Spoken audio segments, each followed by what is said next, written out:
Now that a second Reform candidate has defected to the Tories, it's time to admit that Miriam Cates's church conversion therapy works. I'm Harriet Swindon, and this is NonCensored. Hello and welcome to the second of our daily election week non-censored podcasts, where we'll be bringing you top-notch political analysis that helps you navigate the 2024 election in a neutral, unbiased manner and then vote Conservative on Thursday. I'm joined, finally, by producer Martin. How was Glastonbury, Martin? Oh, yes, Glastonbury.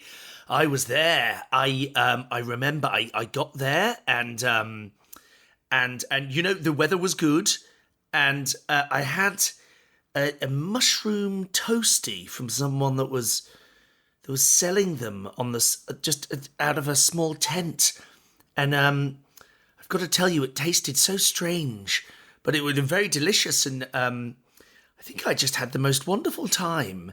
The sounds sort of came at me and through me in a way. I don't like the sound of this at all. It was a moment where I embraced a large, hairy man, a Viking of sorts, and he really sort of changed my opinion on things. So that happened. But all in all, quite a fun time, and I got a key ring. So what more can you ask for? Okay, right, well, that's enough of that. We're joined today by the Liberal Democrat Home Affairs spokesman, Dave Eddy. And Dave, you're running the campaign, and in particular, Ed Davey's photo opportunity. So please tell us, how has it been? Hey guys, great to be here, guys. Thanks so much for having me. Really, real pleasure to be here. So excited. Yeah, it's been a great campaign. We've had a lovely time ticking off the old Ed Davey bucket list, and just getting the Lib Dem message out there, which is a message of fun and hope. Well, let's talk about that, because, yesterday he took part in a bungee jump. That's didn't he? Bit crazy. Was he game for that? I mean, how did you get him to do that? Look, Ed's had a bucket list for a while, and we thought, what are we going to do on this campaign? Okay, we thought, what are we going to do? Let's try and tick off everything that Ed Davey wants to do, because we know we're probably not going to be in power, but we are going to have a nice summer holiday. So Ed thought, I'd love to try bungee jumping one day. I'd love to try Zumba. We thought, Ed, we can make that happen for you, So that's where sort of the idea came from. Dave, I've got to ask, is there not a slight fear that although these kind of events are generating a great bit of publicity, that people might think that's all that Ed Davey is going to do if he were to be given the top position here?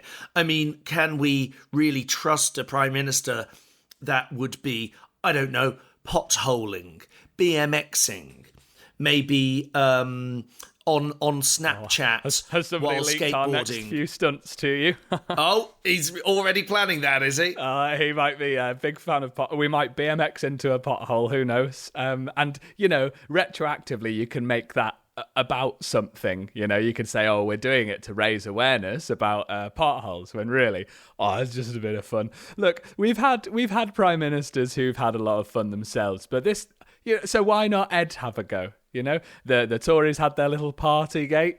Keir Starmer's quite boring, actually. Farage is having a lot of fun, but kind of sad fun. So I think, why not have someone who's having fun, who's drinking a milkshake rather than one getting thrown on them, Right. Yeah, but are you worried that it might make people think that the Lib Dems are a rather silly, frivolous party? Well, I do think that if people are thinking, oh, those guys are a bit silly, what they're not thinking is, oh, they betrayed us over tuition fees. So that is, on balance, better. So just think about us as someone who are like, oh, they're drumming on an exercise ball, because that was fun, wasn't it? Oh, that was nice. It was fun. I mean, look, let's look at some of the things he's done. So he obviously went bungee jumping. He fell off a paddleboard at Lake Windermere. He hurtled down a hill on a bike in Knighton. He went on a water slide near Frome.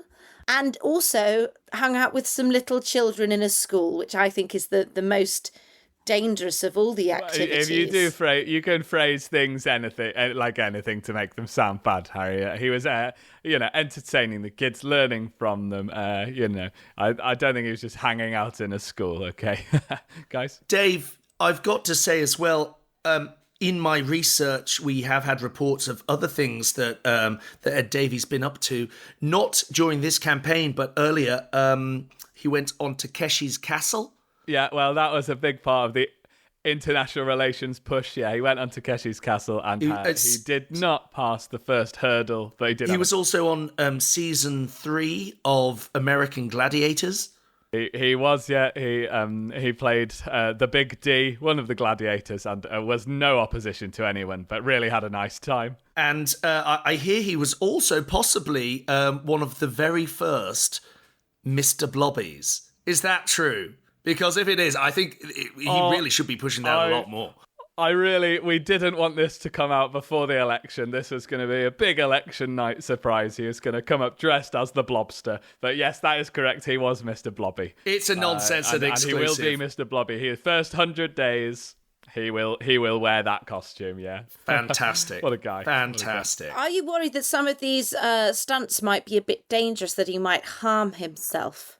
That is a risk that we are willing to take. If he does die in a terrible paragliding accident, again, people won't be thinking about tuition fees. They'll think, oh, isn't that the guy who died in the paragliding accident wearing a Blobby costume? So, any publicity is good publicity as far as we're concerned here at the Liberal Democrats. And of course, the Mr. Blobby outfit is likely to be quite protective in any situation, whether it be physical or political peril. Yeah, it behaves much in a way as those sort of water bottles do. There's a vacuum between you and the outside, keeps you warm, keeps you cool, and fundamentally keeps you safe, just like the Lib Dems would do if we were in power, but we won't be, so we don't have to worry about it. Well, Dave, let's talk about the future of the Lib Dems. I mean, once upon a time, you formed a coalition government. But also, once upon a time, we did sneak Ed Davey into Madame Tussauds and pretend that he was a wax figure for 8 hours. Now, unfortunately, no one recognised him, so that didn't really make the press. So why don't we talk more about that instead of this coalition that we did? Let's talk about the coalition of friendship that we made when we all went go-karting. Oh. Well, I have to say, I mean, although politically you make me sick, I do think you're a fun time kind of party. That is what we are. Look, I'm just saying we're not ruling out getting Ed Davey to fight Logan Paul, okay? No matter how this goes, we're not ruling that out. And in fact, if anybody has any ideas on polling day, if you're thinking of voting for the Conservatives or Reform, instead of putting a cross in their box, just draft some ideas for what we could do on that polling card, and we will read them. And if you've got any ideas, do send them in, because we do like that. It almost sounds, Dave, that you're a kind of children's TV show, doesn't it? Yes. That is my background, actually. It's got very much a Big Breakfast feel. I like the level of hijinks and anarchy that are coming from your party. Whether it would work well in office, I mean, would we have to run the risk of pranking some heads of state during, overseas visits? I don't know, but I'd be quite excited to see how that went down. A little whoopee cushion on the bottom of Donald Trump or Biden.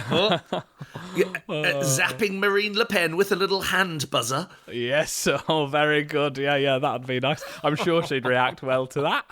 She would see the funny side. I mean, people don't know this about Marine Le Pen, but she is the kind of woman you want to go to a pub with.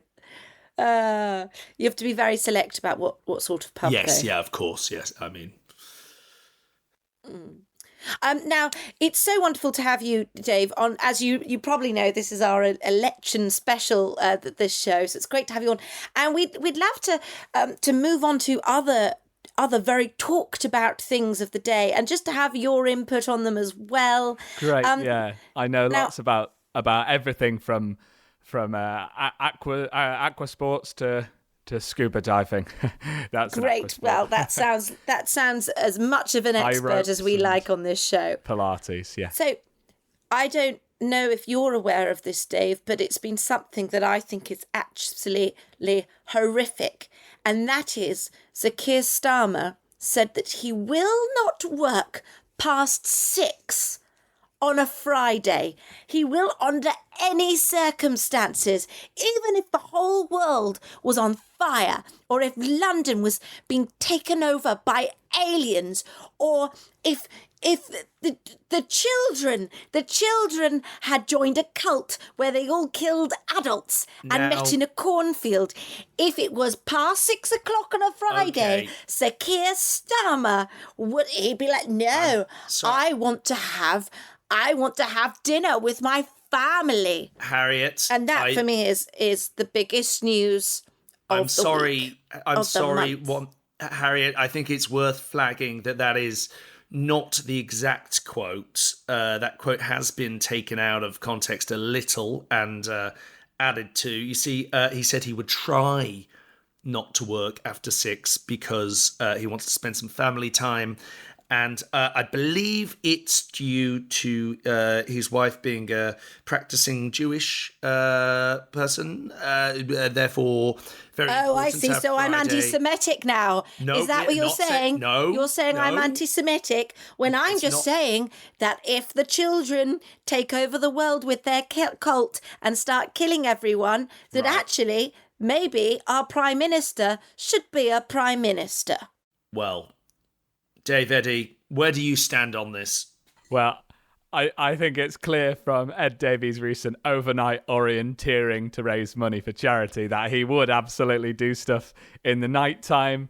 And if Keir Starmer doesn't want to do that on a Friday, look, maybe we could, I'm going to use the C word, become a coalition with him, and we could step in and do the Friday night shift. That might be nice.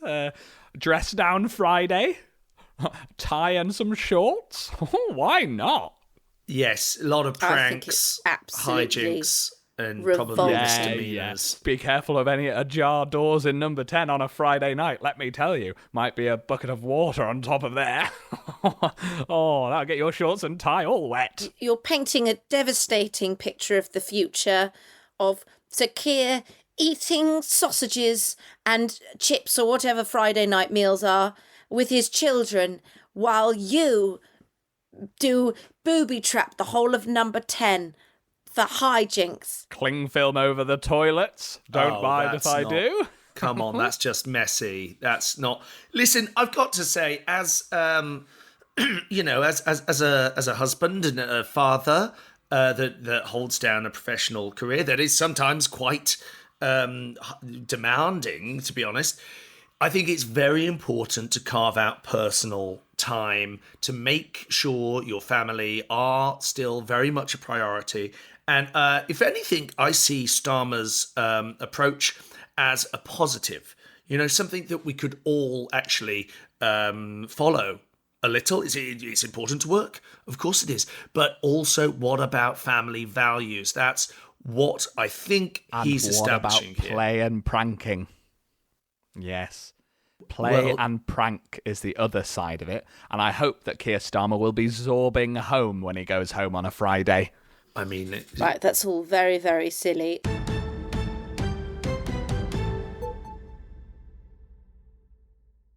Let's move on to another thing which has been in the news, which is Miriam Cates, the Tory candidate.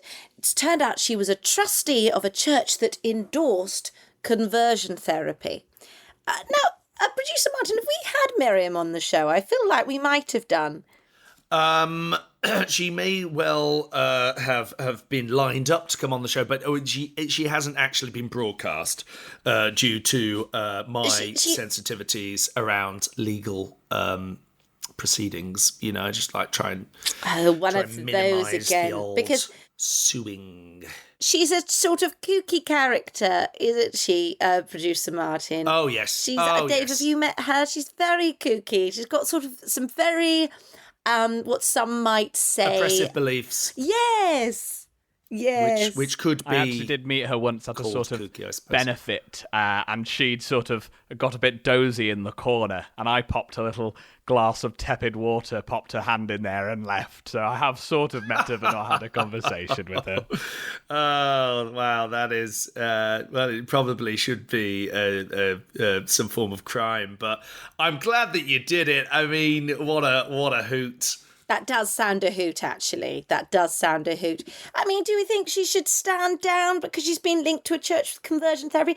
I just think let her have her. She's, those are her views. And, if your views are to sort of, amass great psychological damage on people, then those are just your views, aren't they? And I think we should respect them when they are under the umbrella of religion. Well, the Lib Dems, we are, in the manifesto, I believe, we are banning conversion therapy. We don't like it. The only conversion we like is the conversion of fun stunts into views and votes. So that's the conversion we won't be banning that. Okay, Dave, I'm starting to find you rather irritating. Yes, so, you know what? My several last employers said the same thing. I'm the only holiday rep from Butlins to have been let go for being too energetic. But here we are.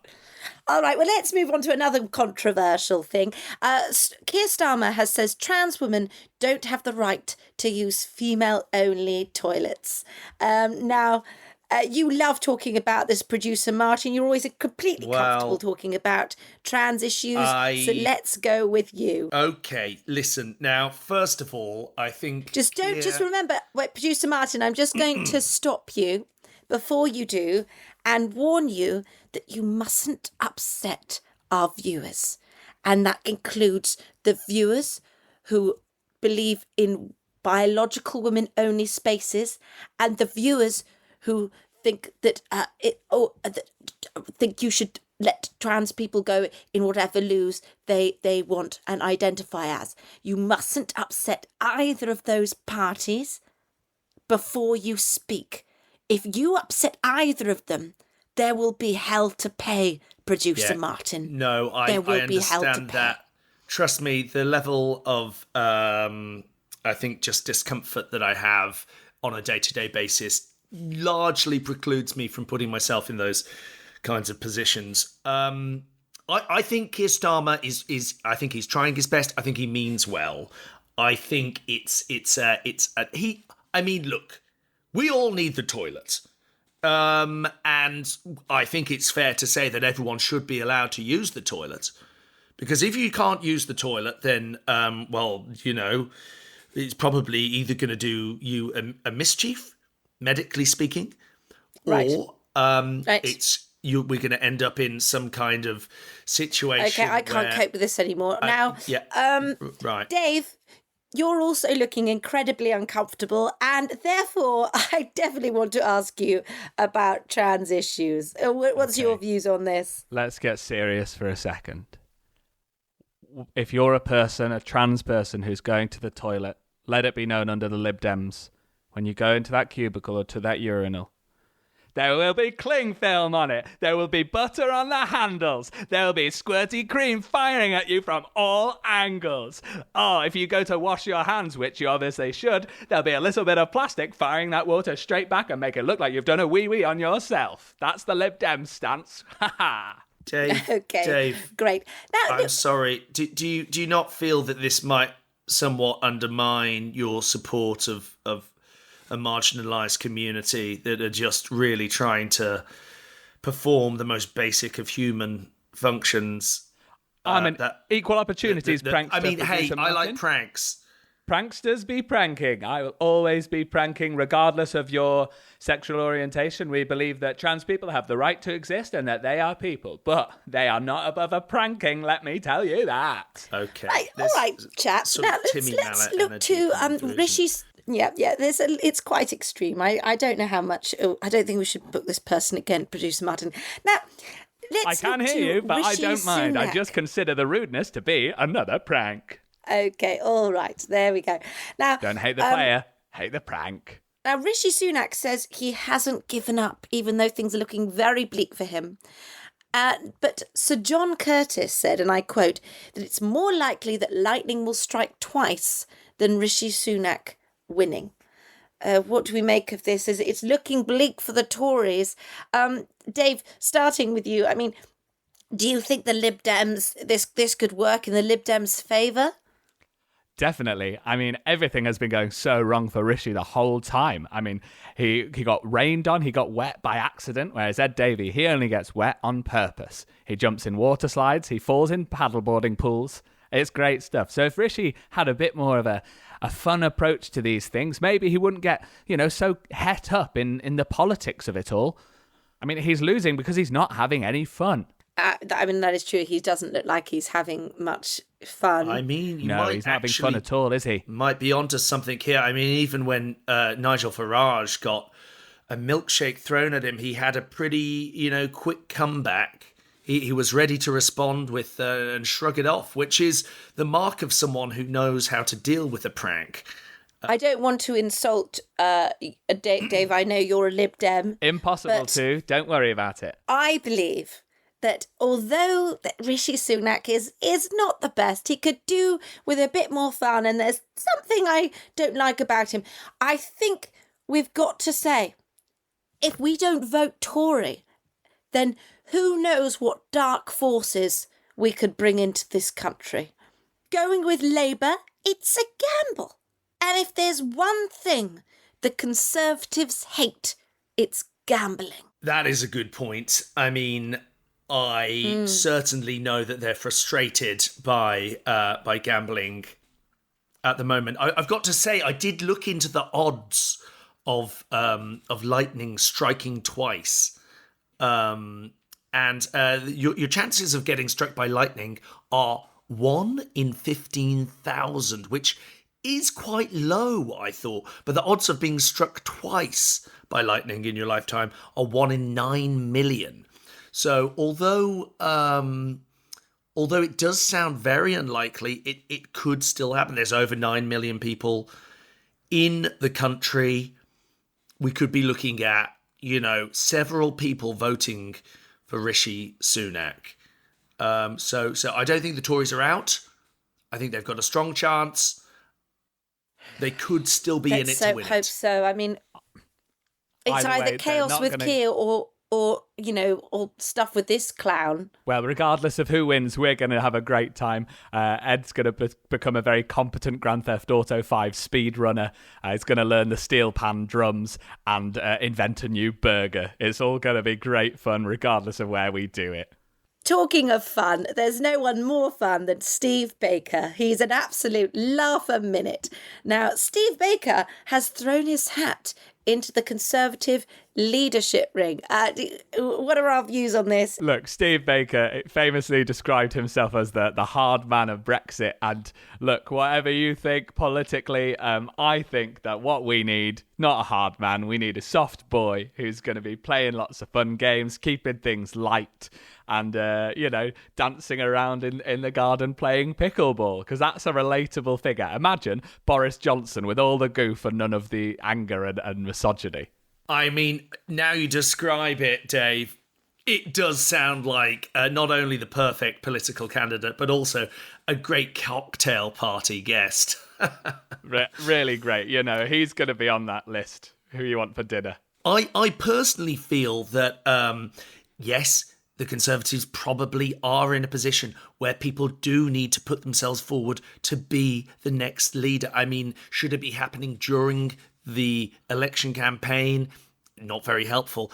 But Rishi Sunak can't be long for his position if he leads them to the astounding failure that everyone seems to be reporting that is heading their way. Whatever I agree or disagree with Steve Baker, I think throwing a hat in a ring, that sounds fun. Right. Now I'm going to move on to our last question, and I think you'll like this, Dave, because you're I've liked irritating. all of them, actually. Okay. Yeah, well, this is a funny time. last question. So, Dave, if you were Joe Biden, now you're immune from prosecution, what crimes would you commit? Oh gosh, that's probably sneaking into a water park after hours and rollerblading down the slides. That would be good fun. A little bit of trespassing, but who's being harmed, really? bit dangerous there. I mean, It does sound quite dangerous, Dave. I think it's again worth flagging that this is a Donald Trump that the High Court have said would be partially immune for any of his presidential acts. Joe Biden, I as far as I'm aware, has not been indicted. You know, they tried to throw something at him, it didn't stick. That's a fun game. We'll be doing that later in the campaign. No, I'm not sure that's a good idea. Throwing things at Joe Biden. He's an elderly man. Producer Martin, do you have a funny answer to this funny question? Well, it's just a bit of fun, Martin. It doesn't really mean It's just a bit of fun, Producer Martin. Oh, it's just pop a bit fluff, of right? fun. Okay. It's a fun question. No, I can have fun. If I was Joe Biden, the illegal thing that I do would probably be let's go. Maybe there's a one-way street just on my road that I find it's quite, the fish and chip shops at the end, and I always have to go round the one-way system. So I probably go up the one-way road just in order to get my fish and chips we have them on. Right, all right. Thank you for that, Actually, Producer Martin. Keir likes to come round with his family sometimes.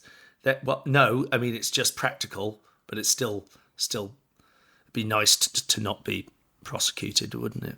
Well, I would murder the women who wronged me back at high school. So, okay, that's it for this episode. Thank you so much to our guest, Dave Eddy. That was absolutely wonderful. We'll be back up until just at the end there. I don't know what happened at the end. Got a bit Heathers, didn't it? Yeah. Okay, it's just a fun, light-hearted answer to a fun, light-hearted question. We'll be back tomorrow. So in the meantime, like, subscribe, tell your friends, follow the Out of Context Non-Censored Blue Sky account, and keep questions coming to noncensoredpodcast@gmail.com. With thanks to Rosie Holt, Brendan Murphy, Will Seabag-Montefiore, and Ed Morrish. I'm Harriet Langley Swindon, and we'll be back tomorrow with more Non-Censored.